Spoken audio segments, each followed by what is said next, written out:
To most Iraqis, Uday Hussein was the future of the nation. But after the eldest son of Saddam took over, his era was darker for everyone, and his obsession with control over women led to some of the most horrific crimes. Subscribe now, because we're about to uncover a reign no one talks about. Expected of his sons. Instead, he wanted them to grow up normally and to make good marriages. The childhood Uday Hussein was born on June 18, 1964, in Baghdad. From the very first day he opened his eyes, he lived in a world that was completely separate from ordinary Iraqis. His father was rising rapidly through the ranks, and his party was becoming famous every single day. His mother also came from a well-connected family. Being the eldest son, Uday was treated like royalty from his childhood. He never experienced the normal childhood discipline. He had private tutors, bodyguards that always protected him without consequences, and drivers that transported him from point A to point B.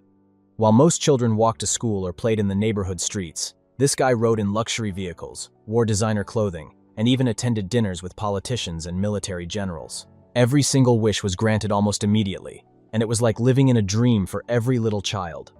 Every mistake was excused or covered up, and this created a young man who genuinely believed that rules never applied to him because, in his experience, they never actually had. His father's philosophy also shaped him largely, because Saddam taught that mercy was weakness and loyalty mattered more than truth. That's where Uday watched his father destroying his opponents, ordering executions, and ruling the whole country through nothing but terror. The lesson here was clear. They needed to control people more effectively than kindness could ever. By the time he was a teenager, Uday's cruelty was already visible. Teachers in Baghdad's elite school found him impossible to manage. He bragged constantly about his father's power and expected everyone to treat him like a god. Even his classmates were terrified of him and were expected to treat Uday like a prince. Classmates even recalled he would slap or verbally destroy anyone who questioned him. Even animals weren't safe from him. He reportedly harmed them for his own entertainment, which is a mark of a complete psychopath. Displayed the violence that runs through the family like an indelible stain. By the time Uday was in his late teens, he would use violence as a way to get what he wanted if it wasn't offered freely. After he enrolled at Baghdad College of Medicine, his behavior even indicated that he had zero interest in actually studying medicine. And school was simply a stage for his arrogance and to flex on others. Professors couldn't discipline him without risking their careers or even their lives. Sometimes, students who offended him were threatened or beaten by his bodyguard. Here, he would arrive late at the college, drunk, or in fact flashing cars, making a whole spectacle of his privilege and his father's position, ensuring that there were no consequences that came to him.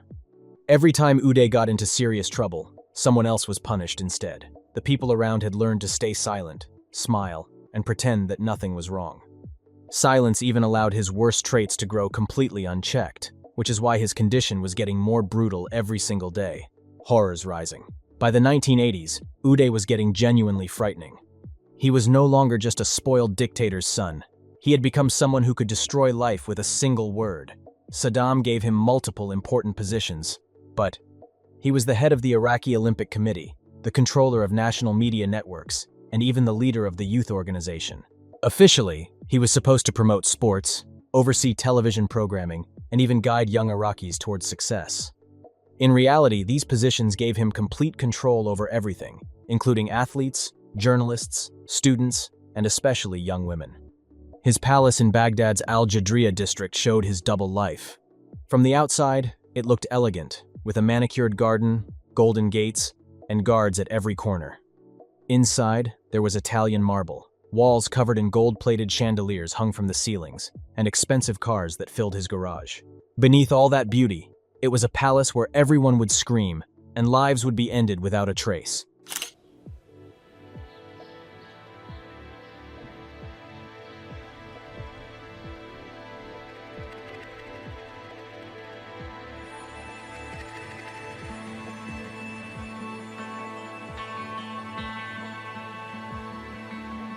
Uday would use his security guards like hunters. They drove through Baghdad in luxury vehicles, scanning crowds for a young woman who caught his attention. University campuses, shopping districts, and even wedding celebrations became quite dangerous. Some girls were approached politely at first, promised things like gifts or scholarships, while others were completely kidnapped in broad daylight, depending on Uday's desperation. Families who tried to report missing daughters were warned to stay silent. Everyone knew who was behind the disappearance, and no police officers dared to challenge Saddam Hussein's son. Once women were taken to the palace, that's where the real nightmare started. The grand halls that look beautiful during the day became a torture chamber at night. Many victims were assaulted, humiliated, and tortured for hours. Some were even killed afterwards to eliminate any witnesses. Others were kept for days before being discarded. Uday treated women as their property, something to use, break, and then replace. Later reports said that new faces appeared every morning, and by the next day, the same faces were completely gone. The cruelty didn't stop with the Iraqi women. He even had foreign nationals working in Baghdad, like nurses, teachers, hotel staff, and diplomatic assistants, and all of these women were also tortured. Lebanese and Filipino women were especially vulnerable, since most of them worked in Iraq during that period. Some were taken during parties or social events where Uday's guard watched for anyone who looked beautiful, because he was Saddam's son. No one could stop him. Even police officers avoided saying his name out loud because that's how terrifying he was, even as a young man. But at some point, his brutality became so terrifying that it couldn't be ignored anymore. So subscribe now because we're exposing Saddam's son, who was even more brutal than his father. Wedding massacre. Then came 1988, when Uday crossed a line with Shahgaz bin Laden and the people who had already freed him. Iraq was celebrating the end of the 8-year war with Iran, and Saddam's family was preparing for the wedding. It was the wedding of Uday's uncle. The celebration took place in a grand hall that was filled with some of the biggest officials, foreign guests, and the party members who were owned by Saddam Hussein. Everything was designed to display power, unity, and joy. But as the music played and the guests enjoyed themselves, Uday's anger turned the celebration into a bloodbath. He had been drinking heavily and became quite angry over what he thought was personal betrayal. His anger was toward Kamel Hanna, who was a man who worked closely with his family as Saddam's personal valet and who helped arrange private events. He went straight to Kamel Hanna and hit him on the neck with that stick. Wounded, Kamel Hanna fell on the ground, and Uday then took the pistol and shot him. That night, Uday saw Kamel. The music had already stopped. People screamed. Blood was covering the marble floors. And amongst the horrified witnesses was the wife of Egyptian President Hosni Mubarak, who had been invited as a guest of honor. The incident created an even bigger scandal that even Saddam couldn't ignore. Saddam was furious, not because of the murder itself, but because it happened in front of foreign people. For a man who was obsessed with control and image, this was a big humiliation. For the first time, Uday faced real consequences. He was arrested and then sent to Switzerland in 1989 to study, but it was actually a punishment. Many officials believed that Saddam might even execute his son, but after a few months, Uday claimed that he was sick and demanded to return home, and that's where Saddam allowed it. When they returned to Iraq, it became clear that he had learned nothing, literally. In fact, he realized that even killing someone at a public wedding didn't cost him his life, and that's where he wanted to kill even more. War things worsened when Iraq invaded Kuwait in 1990. Uday saw that chaos was his ultimate home for creating more terror. In the confusion of war, thousands of Kuwaitis were captured and brought to Iraq, including women and girls. Many were sent to prisons and detention centers, while others were handed over as rewards to the most powerful men in Saddam's circle. Someone even presented them as gifts to Uday and his brother Qusay, as if they were property rather than human beings. Uday immediately took advantage. He sent his men to prison and a military camp to select women that he found attractive. These women were even young, as teenagers, and were brought to Baghdad's palace. Once they were inside, there was no escape.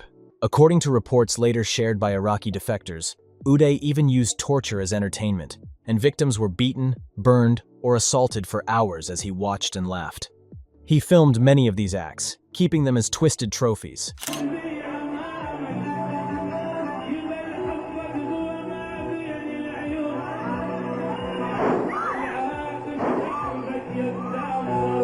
At that time, Uday controlled Iraq's media, which gave him complete access to schools, television stations, and even theaters.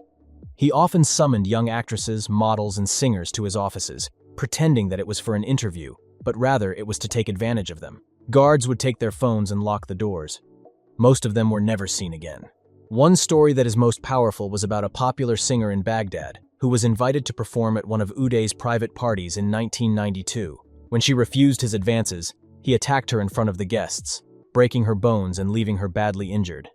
Her career ended that night, and weeks later, her body was found, and that case was quickly covered up. These stories traveled by whispers, and people were too intimidated to mention his public crimes. But that's not all. Uday even turned sports into a source of terror that had never been seen before. For example, athletes who failed were punished brutally, beaten with cables, locked in prisons, or had their feet crushed with wooden clubs. Even Uday's own guards lived in constant fear, as he once shot a man in the leg just to test how his gun worked. Brother, she's beautiful. You want her? What? His downfall began in 1996 when his life nearly ended as his car drove through Baghdad's Mansour district, where gunmen suddenly opened fire. Uday's car was riddled with bullet holes. He was found bleeding heavily, barely alive. Doctors at Baghdad hospital worked for hours to save him, and 16 bullets were removed from his body.